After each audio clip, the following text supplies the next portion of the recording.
I'm out of the etrailer. If you have a 2025 Subaru Crosstrek and you're looking for a roof rack that's really easy to use and it's going to look nice on top of your roof, then the Thule Roof Rack is going to be a great option for you. So let's take a closer look at it. So today we have the ones with the 53-inch bars on them. I think these are going to be great if you're looking just for an easier experience in loading or unloading some of your gear. Now I will say one of the limiting things about this exact one is we can really only place it in between these two notches. If you want a little bit more freedom and space, and you want to use this area back here too, I'd recommend going with the 50-inch bars. Now the only downside to those is they won't have as much overhang, but they're going to be the exact same thing. But we'd love to hear which one you go with, either in a comment or review. So up top we're going to have the crossbar, beneath that we're going to have the tower. So with this crossbar, we're going to have a T-channel here, and it's going to have this weather stripping. What that weather stripping is doing is to help reduce wind noise, and it's going to prevent any debris from settling in there. Because the T-channel is going to be pretty nice, because it's just going to be a cleaner look for your crossbar, so you don't have to deal with any large clamps wrapping around them. And sometimes you'll be in some situations where clamp on accessories just won't be compatible. So to make that process easier, we are going to have this end cap. If I slide that up, it's going to open up the opening for that T-channel, and when you compare it to other options out there, this is by far the easiest one. But we're going to have an additional one here at the bottom, and that's where your tower is going to connect to. And that tower is going to be very simple design. We're going to have this little circle here. You can actually get this replaced with a metal locking core if you want that extra security. And if I remove this, all that's going to be in here is going to be one single bolt. This not only cinches the crossbar to the tower, but it also clamps around your rails. When I compare this to other ones out there, again, this is by far the simplest one. So if you plan on taking this on and off your roof for a lot of different trips, this is definitely the way to go. So now let's get a few measurements to see how this is going to sit up here. So the first measurement I'm going to get is going to be the overall height it adds. Going from your rails, this is going to be just a little bit over 2.5 inches. Really going to be pretty minimal for how high it adds to the top of your roof. It's just important you just make sure you take the height of your vehicle, your crossbar, and anything that's sitting on top of it, so you know if you can make it through some low clearance areas like a garage. Now the next one I want to get is going to be the distance underneath. This is going to be a little bit under 3.5 inches, so that's going to let you know you got plenty of space for your any of your clamp-on accessories that sit underneath there and not make contact with your roof. But let's say you got your sunroof tilted up. That's going to take a little bit of that space away.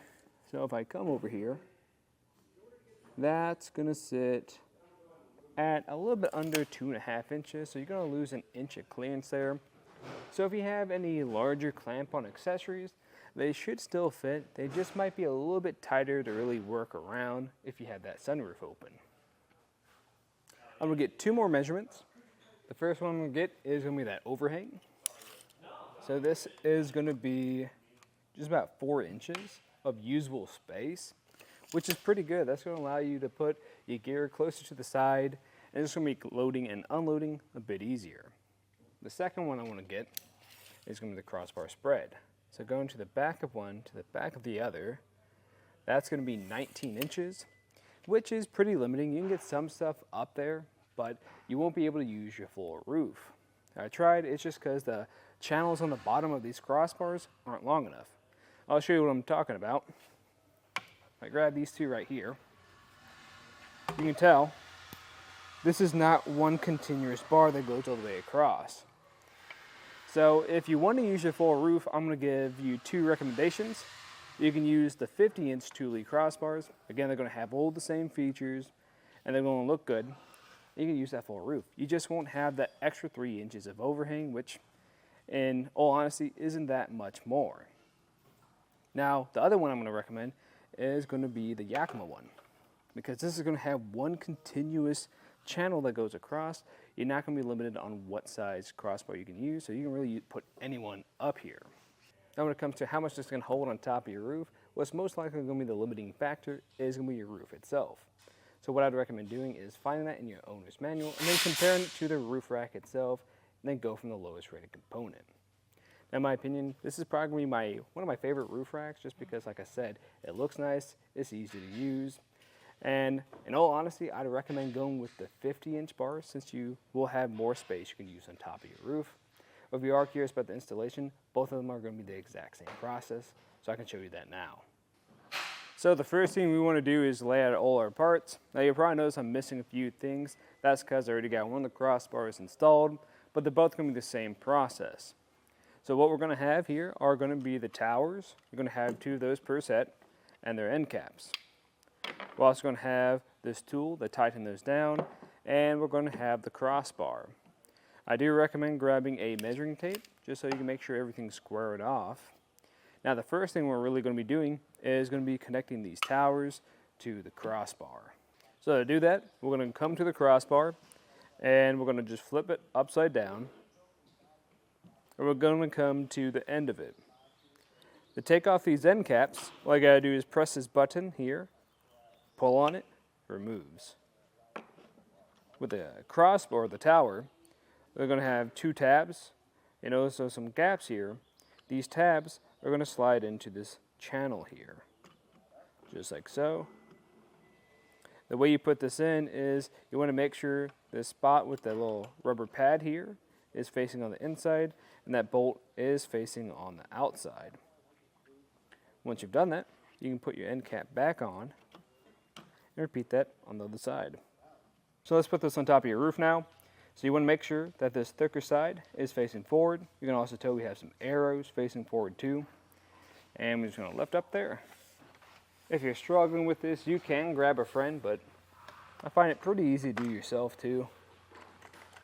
And just get these towers to slide into place around your bars, just like that. Now with this roughly in place, what I'm going to do is get my measuring tape out, go to one point that's going to be the same on my roof, and measure to the wall right here. I'm just going to go to the other side, make sure that's even, and if it is, it's all squared off and we can tighten it into place. I'm going to use that device I told you about earlier, tighten this up here, this bolt. I'm not going to tighten this all the way, I'm just going to tighten enough where I have just a little bit of resistance. Typically that's going to be when it's making a little bit of contact with your rails and your roof. Once it is, then I recommend 2 things. I recommend just coming over to the crossbar and measuring that overhang. We want to make sure that's the same on either side, so go to the other side, double check that. And then I also recommend start to tighten this down from the other side too, going back and forth until this is all the way tightened down so it tightens evenly. And from here, we're just going to finally tighten this the rest of the way. I did have to move this forward some so the crossbar would actually fit out in here. And the way you'll be able to tell us if it's all the way tightened is when you hear some clicking. Just like that. Once you hear that clicking, you do that on the other side. And just grab your end caps, put those into place, lock them up. Then you're good to go. Just give it a good shake test, make sure it's not going to go anywhere. Then you can load it up. And of course, if you guys have any other questions, please let us know here at eTrailer. But again, I'm Matt, and thanks for watching.